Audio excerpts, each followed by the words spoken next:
I'm Judge Vic Fleming, and my official title is State District Court 31, Little Rock Division 2, but it's commonly known as Little Rock Traffic Court, even though there is more than Little Rock traffic involved.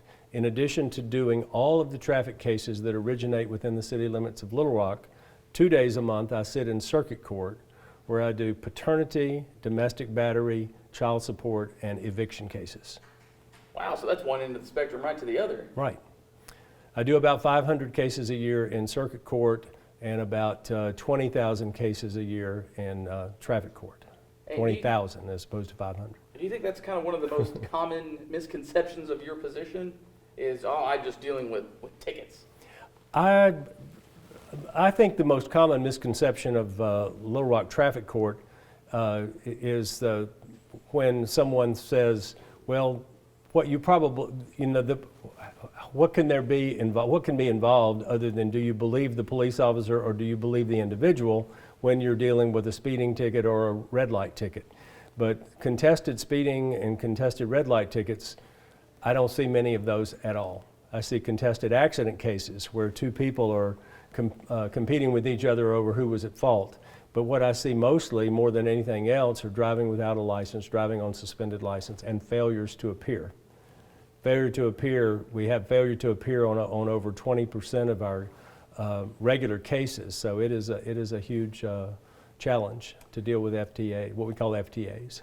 I know there's a lot of other judges, and obviously they're going for open seats, but a lot of them want to kind of bring about a little bit of a change, and a lot of it's more of the administrative part of things. Is there anything that you kind of have embraced in changing of the office, or as technology advances, you kind of bring that into your courtrooms? Well, my court is constantly changing. When I first got elected in 1997, I had a speakerphone installed in the courtroom. That saves us an amazing amount of time. Sometimes we can just get in touch with people informally rather than having to put something off. I implemented staggered dockets to avoid even the appearance of cattle call concepts. I had my staff trained in customer service principles so that we could work on efficiency as well as having a good public image. And I greatly increased the public defender's participation by appointing a lawyer to anyone who walks in the courtroom who has any possibility of going to jail. So that really enhanced the concept of access to justice for people who couldn't afford it. Now, that was in the early years. Most recently, we have moved from having paper tickets to having electronic tickets issued both by the state police and the LRPD. We have internal Court Connect now, where our court is connected with several others around the states, and we can contemporaneously look up people's records from whatever other courts are involved in that. And we have gone to an electronic docket management system that has enhanced efficiency a great deal. And we are on the cusp of moving to electronic filing, similar to what the circuit court and the federal courts have. Now, I guess give folks a little bit of background. How long have you been in this position? Well, I was elected to this position in 1996, took office January 1, 1997. I was reelected without opposition in 2000, 2004, 2008, 2012, and 2016. Have an opponent this time for the first time since my first race for office in 1996. And so, I think getting reelected without opposition 5 times, that is as much a statement to me that I'm doing a good job as anything else. But some could argue, well, that people think it's a cruddy job, nobody wants it. But maybe it's not a cruddy job. Yeah. It is a challenging job. It's an exciting job in its way. I have a staff of about 20. I have a court administrator, a chief probation officer, a chief clerk. And so most of the employees in the office are either clerks or probation workers, either probation officers, probation assistants.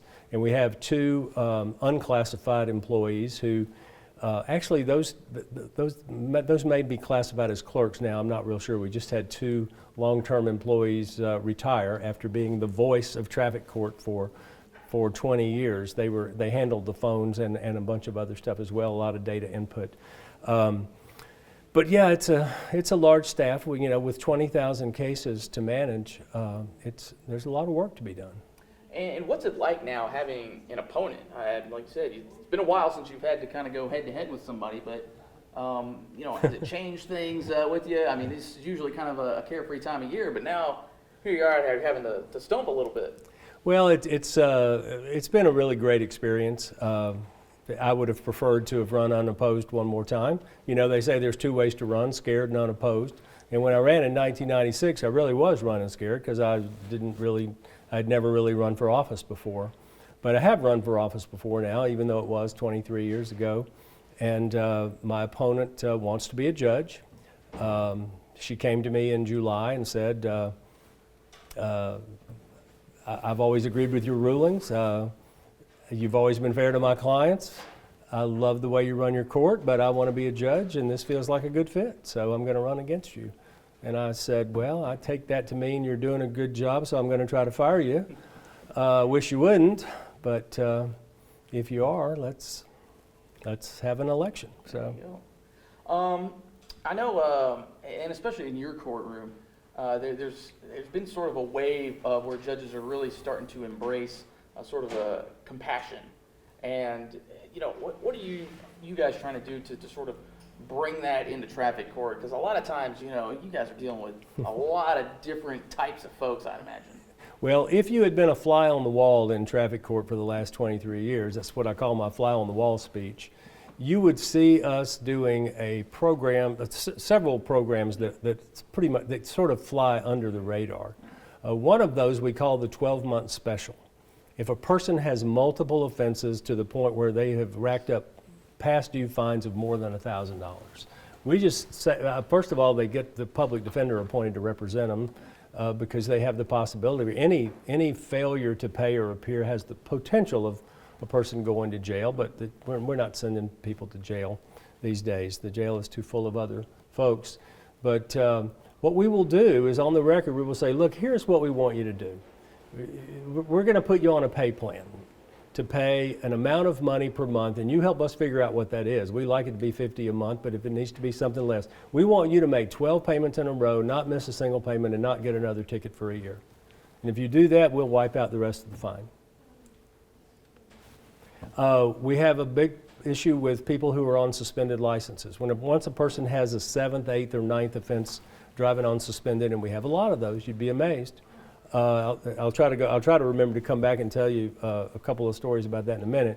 But once a person gets to a point where they've got seven or eight suspended license convictions, we postpone their sentencing for 60 days. The public defender is working with them, and we said, come back in 60 days and show us two things. Number one, that you haven't gotten any new tickets, and number two, that you've made some progress toward getting your license reinstated. If you do that, you're going to get a lighter sentence.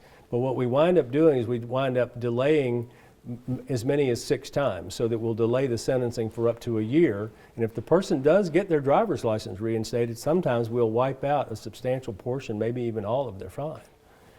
So those two programs just kind of fly under the radar. And that's about as lenient as it gets. And as well as it's participatory, we're trying to encourage people, give them incentives to do that.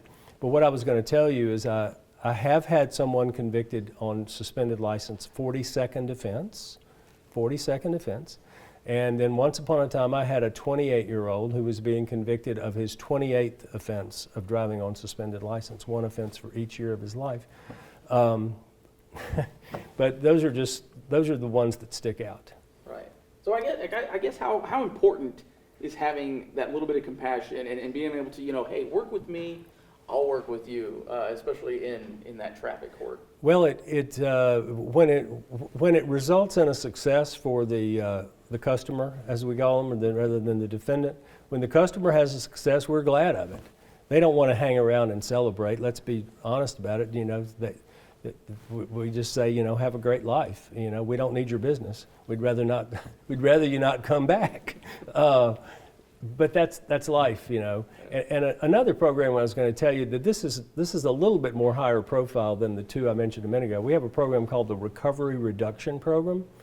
A person who gets a DWI, second offense or more, there's going to be a substantial amount of fine. The fine on a second offense DWI is about $2,830, fines and costs.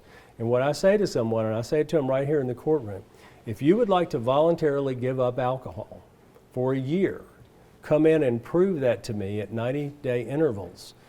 Every time you prove to me in 90-day intervals that you haven't had any alcohol whatsoever during that interim period, you can pay whatever amount you pay, and we'd like you to pay $300 every 90 days. You pay $300, we'll give you $600 in credit.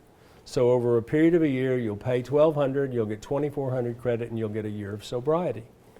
And if you didn't like your life with a year of sobriety, your old life will be waiting for you to reclaim it afterwards. But we want you to go a year without reoffending, and we want you to go a year without alcohol.